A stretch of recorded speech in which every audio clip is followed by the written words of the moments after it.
Siamo a meno di 48 ore da Juventus-Atalanta all'Allianz Stadium. Quindi se siete interessati a questo argomento, mi raccomando rimanete fino alla fine. Ma soprattutto ringraziamo tutti quelli che si stanno iscrivendo e vi prego di continuare a farlo e di lasciare un mi piace, ma soprattutto vorrei vedere qualche commento. Sarei curioso di confrontarmi con voi anche perché sono qua per questo e mi fa piacere e mi diverto. Allora, facciamo un po' il punto della situazione perché c'è un bel po' di fermento, soprattutto dopo la partita col Verona. C'è un prima partita del Verona e un dopo partita col Verona, che uno dice sì, ma abbiamo giocato contro una delle ultime della classe, però il discorso è che bisogna vincere anche con queste e ultimamente la Juventus sta facendo molto fatica. Allora, c'è fermento perché? Perché prima del Verona, alla fine, l'unico obiettivo rimasto, e forse l'ultimo, era semplicemente, ma non solo da parte mia, lo pensavano un po' tutti, chi online, su YouTube, testate giornalistiche, eccetera, semplicemente di cementare il quarto posto e fare il massimo per rimanere nelle prime 4 Champions League, visto che il quinto posto quest'anno non si sa come andrà a finire.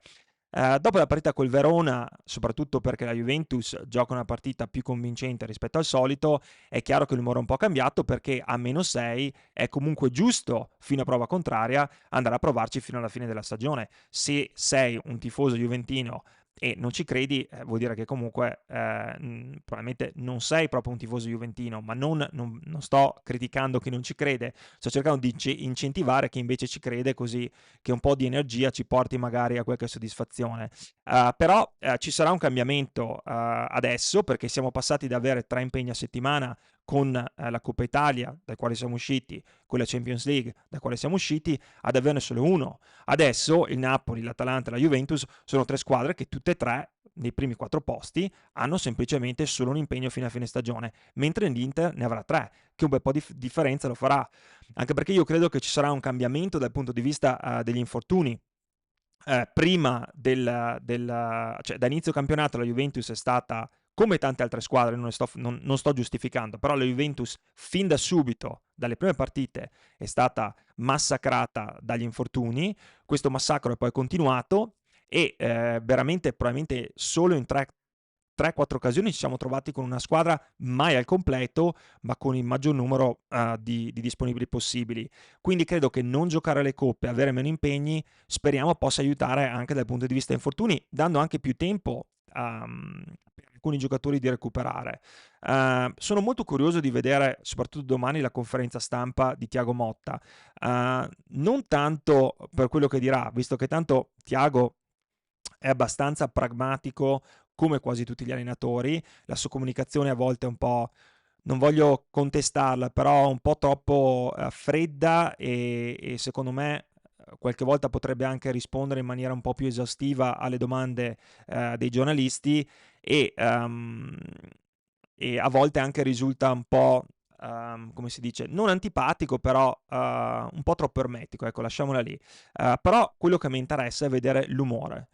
L'umore di Tiago lo conosciamo, normalmente non è mai molto felice, molto sorridente, però l'abbiamo visto in qualche occasione, soprattutto prima delle uscite da Coppa dei Campioni, eccetera, leggermente più rilassato quando vieni da qualche vittoria consecutiva, che in caso della vittoria domani sarebbe la sesta vittoria consecutiva del campionato, penso una delle strisce più lunghe, la striscia più lunga sicuramente di questo campionato, ma si va anche al girone di ritorno dell'anno scorso, dove secondiamo anche quello, 6 vittorie consecutive non le abbiamo viste. Quindi sarebbe da vedere un po' il suo umore. Il suo umore chiaramente va a incidere parecchio anche sull'umore della squadra. Se domani vediamo un Thiago Motta un po' più rilassato, difficile perché ci giochiamo una partita contro l'Atalanta molto importante, mi aspetto anche di avere una squadra in quell'umore, non rilassata in campo, ma sicuramente in grado di gestire la pressione.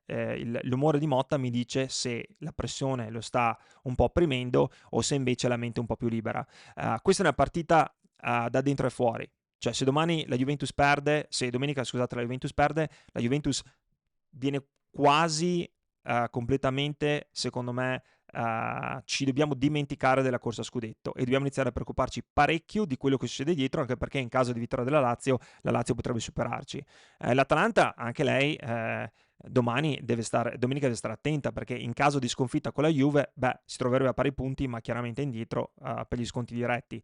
E viene da un periodo, secondo me, abbastanza difficile. Domenica sarà anche la partita di Teon Koopmeiners, che come sappiamo tutti, non ci torniamo, ma non sta performando ai livelli che ci aspettiamo, ma oltretutto un Koopmeiners che all'andata aveva giocato in quel ruolo di falso 9, anche perché Dusan Vlahovic era infortunato, Milik è in lungodegenza da tanto tempo, e quindi comunque si era adattato a giocare in quel ruolo che chiaramente non è il suo, però comunque Koopmeiners quest'anno non ha fatto bene. È interessante anche vedere i dati, perché Koopmeiners ha provato tante volte a tirare in porta, però con solo 2 gol, l'ultimo contro Verona e quello bellissimo su punizione. Koopmeiners che a mio parere domani si siederà in panchina, e speriamo che in caso entrasse, magari mi sbaglio, magari gioca, non lo so, però in caso entrasse spererei veramente di vedere un Koopmeiners quantomeno con tanta energia. Parliamo anche di chi ci sarà domani e diamo anche un'idea di quella che potrebbe essere la formazione. Domani stiamo ancora aspettando le ultime su Gatti che ha avuto risentimento muscolare, potrebbe anche essere recuperato all'ultimo momento, se così sarà chiaramente non giocherà titolare, e la stessa sorte va per Nato Vega, che sembra poter recuperare, magari non in tempo per la partita, però ci sono alcune possibilità. La buona notizia è che comunque il tempo di rientro e di recupero sembrano più corti rispetto a quello che si pensava. Entrambi non saranno rischiati, se saranno convocati si andranno a sedere in panchina, però ci darebbero delle opzioni, anche perché ad oggi gli unici 2 centrali che abbiamo e che giocheranno domani titolare come coppia inedita, dopo aver giocato qualche spezzone di partita insieme nel ritorno di Kalulu contro il Verona, saranno Kelly e Kalulu. Kelly che nelle ultime partite secondo me ha giocato bene, meglio da centrale che chiaramente da esterno sinistro, però i due secondo me potrebbero anche essere una coppia che in questo momento potrebbe funzionare bene. Kalulu da più velocità, Kelly comunque mi è sembrato, soprattutto contro il Verona, abbastanza a suo agio, soprattutto con i piedi. Ogni tanto qualche lancio va, qualcun altro va, però molto a suo agio col pallone tra i piedi, che è una cosa molto importante. Però sarà una coppia inedita.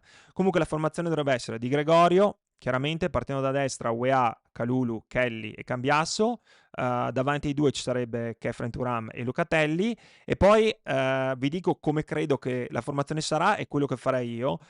Destra il Diz, centro McKennie, sinistra Nico Gonzalez, davanti Colomoni. Io vorrei dare più spazio a Sam Bangula. Sam Bangula che sta giocando meno di quello che a mio parere meriterebbe, e soprattutto perché Nico Gonzalez si è dimostrato stanco, anche un po' sicuramente sempre generoso, quindi Nico Gonzalez è sempre generoso, però stanco dal punto di vista fisico. Quando sei così stanco poi tendi a fare anche le scelte sbagliate, quindi vorrei vedere, anche se Ildiz performa meglio a destra a mio parere, probabilmente sposterei Ildiz a sinistra e inserirei Bangula, o Bangula a sinistra, anzi Bangula gioca a sinistra che può rientrare sul piede, quindi tenere diciamo Bangula sulla sinistra, mettere Ildiz a destra, e dopo McKennie a questo punto, visto che quello sembra il suo ruolo a cui piace Motta, dove a Motta piace vedere McKennie in questo momento, e davanti Colomoni, così anche da non cambiare troppo. Però vorrei vedere più tempo per Bangula. Non credo che succeda, però quello sarebbe secondo me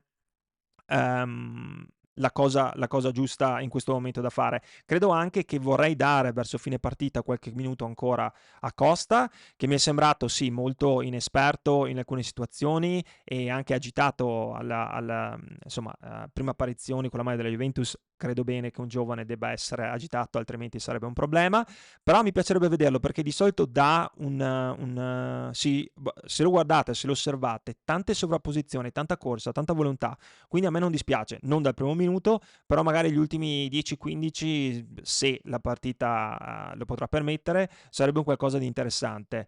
Non lo so, domani, cioè domenica, la cosa più importante, a mio parere, come continuo a ripetere, sarà l'atteggiamento. L'Atalanta è una squadra che, se in giornata, col tipo di gioco che ha, uomo a uomo, uomo contro uomo a tutto campo, è una squadra asfissiante. Quindi se l'Atalanta è in giornata, e basta veramente poco a capirlo, i primi 10 minuti l'Atalanta fa vedere subito se è in giornata o meno. La Juve, se decidesse di difendere a blocco basso, rischierebbe tantissimo. se giocasse sulle ripartenze con difesa a blocco basso, la Juve secondo me prenderebbe un rischio molto molto molto elevato con un Atalanta in forma. Se l'Atalanta invece dimostra di lasciare un po' di palleggio alla Juventus, allora secondo me si potrebbe pensare di costruire dal basso e mantenere anche il blocco un po' più basso, come a volte piace spesso a Motta. Altrimenti io vorrei vedere una Juventus che va a attaccare, va a prendere l'Atalanta alta, anche a costo di utilizzare e sprecare un po' più di energie, ok?